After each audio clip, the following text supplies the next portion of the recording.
우리가 지금 전도할 때 현재 사용하고 있는 전도책이 있습니다. 이것은 제가 성령 세례를 받고 얼마 지나지 않아서 우리 하나님께서 제게 가장 먼저 주신 선물입니다. 그때 제 머릿속으로 성령께서 가득 계속해서 부어주셨습니다. 그때마다 저는 급히 노트에다가 메모하며 순식간에 만들어진 것이 복음책입니다. 그래서 그 책으로 지금까지 훈련하고 계속해서 전도하고 있습니다. 전도팀이 결성되어서 매주 목요일 나가서 금요일까지 복음을 전하는 일을 합니다. 때로는 한 주간을 온전히 사용할 때도 있고요. 강력한 전도의 열매를 맺고 있습니다.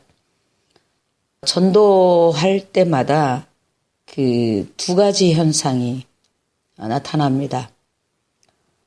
땀을 뻘뻘 흘리면서 아무리 추운 날이라도 겉옷을 다 벗고 더워서 그러면서 그리스도를 완전히 영접하는 그런 일이 있는가 하면 너무너무 화가 나서 우리 전도팀을 죽이려고 대드는 사람이 있습니다. 그리고 내가 왜 지옥에 못 가느냐? 난 지옥에 갈 수 있다. 내가 지옥에 가는 것을 보여주겠다.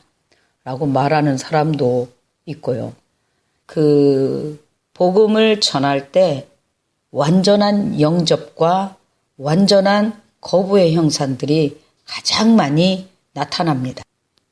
아무튼 제가 이런 이야기를 하는 것은 지난번 하나님께서 전광훈 목사님에 대해서 증언해 주시기를 원하실 때도 마찬가지로 강력하게 제 안에 제 머릿속으로 전도책을 주실 때처럼 많이 부어주셨습니다. 그때가 약 새벽 2시 정도였었습니다. 그래서 지금 녹음해야 되나? 아니야. 그냥 6시면 모든 예배가 끝나니까 그때 하려고 미뤄놓았습니다. 그런데 6시가 되니까, 아침 6시가 되니까 그냥 제가 하기 싫은 거예요. 하기 싫다는 마음을 갖고 그냥 그 시간을 넘겨버리니까 마치 아무 일도 없었던 것처럼 안일한 마음이 생겼습니다. 녹음하고 해야 한다는 그런 책임감에서 내가 그냥 나아버렸습니다. 그리고는 아예 잊어버렸습니다. 오전 8시 정도가 되었을 때 오늘 하루 종일 하나님께 기도를 해야겠다 생각하고 기도를 시작하는데 방언 기도가 여느 때보다 너무 잘 나오는 겁니다. 그러면서 제가 뭔가를 하나 해야 되겠더라고요. 우리 전도팀을 위해서 담요를 반 접어서 가운데 구멍을 내고 거기에 모자를 달고 양쪽에 팔 나오는 데만 이렇게 해서 기도할 때 그것을 입고 할 수 있도록 만든 옷이 있어요. 이제 일명 우리가 기도 옷이라고 하는데요. 그런데 전도팀 중에서 제가 두 사람에게 좀 더 편안하고 넓게 만들어준 일이 있습니다. 그러고 나니까 다른 사람들도 많이 부러워해서 좀 더 만들어서 우리 아잔들한테 다 주어야 되겠다라는 마음만 먹고 있었는데 그날 계속 방언 기도를 하고 있는데 하면 할수록 그냥 앉아 있을 수가 없었습니다.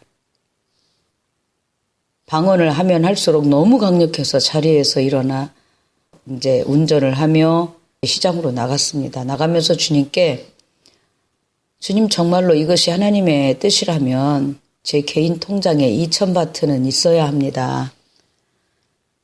그런데 정말 2,000바트가 있었습니다. 그래서 담요를 몇 개 사왔습니다. 사가지고 와서 하루 종일 만들었습니다. 그것도 밤 8시까지. 완전히 다 못했어요. 그 만든 것 중에 샘플을 하나 가져와서 기도하는 한 사람한테 입혀보는 그 순간에 이거 내가 속았구나. 순간적으로 밀려오기 시작했습니다. 그 기분을 정말 어떻게 말로 표현할 수가 없었습니다. 너무너무 속상해서 막 주님 앞에 울면서 하나님 제가 속았습니다. 하나님 왜 저를 속이셨어요?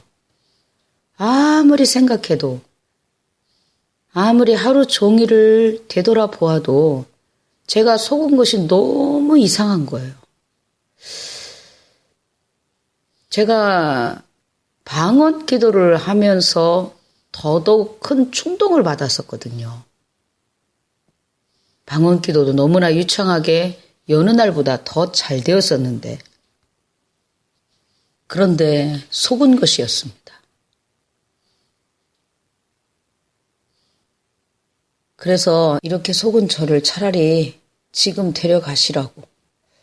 제가 이 땅에 남아서 살면서 무슨 일을 하겠습니까? 하나님 원망도 하고 항의도 하고 기분에 제가 하나님께 속은 것 같은 그런 느낌, 그런 마음이 들었습니다. 속상해서 기도하다가 한 새벽 4시쯤에서 하나님이 응답을 하시기 시작하셨습니다. 그때 하나님께서 제게 주셨던 감동을 아무것도 아닌 것처럼 넘겨버린 것이 그게 원인이었다는 것을 알게 되었습니다. 또 한 가지 제가 이제 주님께 어떻게 하면 신학적인 것을 쉽게 설명할 수 있을지 저는 분명히 아는데 또 설명할 때는 다른 사람들이 쉽게 알아들을 수 있어야 되잖아요. 근데 이제 하나님께서 그것도 완벽하게 정리해 주시기도 했습니다. 근데 그렇게 기분이 상하고 속상하고 부끄럽고 창피하고 막 그랬던 마음이 회개하고 하나님께서 이제 그 회개를 받으시고 다시 응답해 주시면서 합력해서 선을 이룬다고 할까요? 이제 제가 속아서 만들었던 그 옷을 다시 조금 정리해서 입을 수 있다라는 감동을 주시더라고요. 그렇게 해서 그 지난번 녹음했던 그 금요일 밤에 조용할 때 이제 그 정광훈 목사님에 대한 감동을 주신 것을 이제 녹음을 하는데 50% 정도밖에는 못했습니다. 그때 바로 순종했었다면 정말로 하나님께서 부어주신 그대로를 녹음을 했더라면 바로 녹음을 했었더라면 정말 좋았을 것인데 온전히 순종하지 못한 온전한 순종을 못해서 하나님께서 주신 것에 한 50% 정도밖에는 할 수가 없었습니다. 순종이라는 거 순종하면 할수록 하나님께서 은혜를 베푸시고 은혜를 주시는 것인데 정말 아쉬움이 많이 남습니다. 창세기 그 아브라함과 조카 롯의 이야기를 읽으면서 아브라함이 천사를 부지중에 만나서 대접하는 과정이 나옵니다. 풍성하고 정성스럽게 그렇게 대접을 하죠. 그러다가 19장으로 넘어가면 롯도 천사를 또 부지중에 만납니다. 그리고 무교병을 대접합니다. 성경을 읽다가 그냥 막 웃음이 막 터져 나오더라고요. 천사가 말합니다. 하나님께서 우리를 보내신 것은 이 땅을 멸할 것이다. 그러니까 네가 속한 모든 사람들 그들이 얼마나 있느냐 누가 있느냐 다 불러서 여기서 나가게 하라. 그래서 그 두 딸과 약혼한 사위들한테 가서 이제 말하는데 사위들이 농담으로 여긴다는 말이 나오거든요. 계속해서 보면 롯도 도시에서 나가는 일에 대해서 머뭇거립니다. 천사가 억지로 손을 잡고서 이끌어서 도시 밖으로 내보낼 정도입니다. 그 은혜는 아브라함의 기도 때문에 베풀어지는 은혜라고 볼 수가 있습니다. 아무튼 타의에 의해서 억지로 도시 밖으로 나가는데 그것도 이제 산으로 올라가라는데 소알로 가겠다고 합니다. 전체적인 것을 볼 때 롯은 멸망을 믿지 않았습니다. 그 소돔에서 얼마나 불을 누리고 얼마나 떵떵거리고 살았는지 부인을 보면 알 수 있습니다. 아까워서 머뭇거리고 뒤돌아보다 소금기둥이 되었는가 하면 나머지 세 사람도 소알로 갔다가 나중에 다시 이제 산속 굴속으로 갑니다. 전체적으로 볼 때 롯은 멸망에 대해서 믿지 않았던 것입니다. 이렇게 잘 살고 살기 좋은 것이 멸망한다고? 그동안에 어떤 징조도 없었고 오히려 잘 되고 경제도 좋아지기만 했는데 하나님의 눈으로 보면 분명히 어떤 징조가 보입니다. 그러나 그 속에 묻혀 살면 어떤 징조도 보이지 않게 되는 것입니다. 천사들이 소돔으로 들어갔을 때 그곳의 모든 남자들이 손님을 천사죠. 그들 보기에 아주 잘생긴 남자들이죠. 그들을 불러내라. 우리가 그들과 성관계를 가져야겠다. 망조가 들었는데 몰랐던 거죠. 멸망할 것을 실제로 믿었다면 산꼭대기가 아무리 멀고 높고 아무리 험한 산 꼭대기라 한들 문제가 되겠습니까? 정말 믿었다면 정신없이 뛸 것입니다. 믿지 않았기 때문에 저기 작은 성, 가까운 소알로 가게 해주십시오.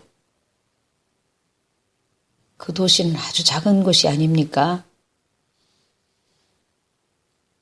도심지에 평안했던 생활도 아쉬웠고 정말 망할까? 그런 마음을 가졌을지도 모릅니다.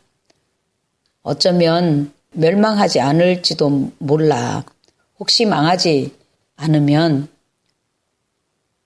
망하지 않고 남은 것이 있다면 어떤 그런 기대를 가졌었는지도 모릅니다. 그런데 그 주변 그 모든 소돔과 고모라뿐만 아니라 고모라와 소돔과 이제 그 예전에 작은 왕국들 전에 그 전쟁 중에 아브라함이 도와서 구출해 줬던 그 5 왕궁들 중에서 그 왕궁들이 다 망했는데 그 중에 이제 소알만 남은 거거든요. 이것 또한 그 롯을 위한 중보한 아브라함 때문이죠.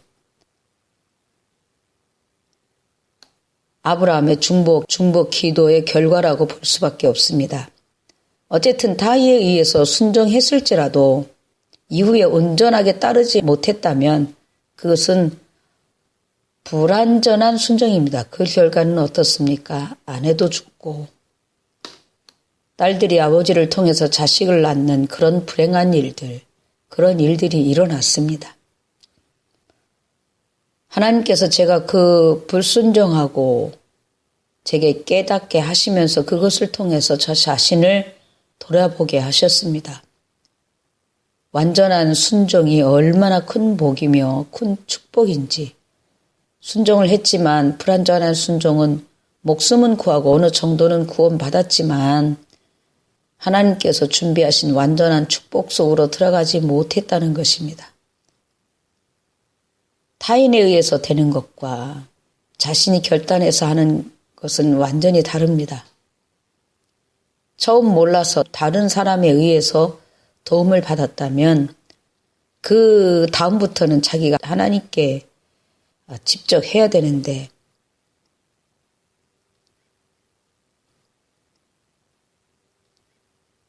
이번에 제가 완전히 순종하지 못한 것에 대해서 정말 아쉬움이 많이 남습니다.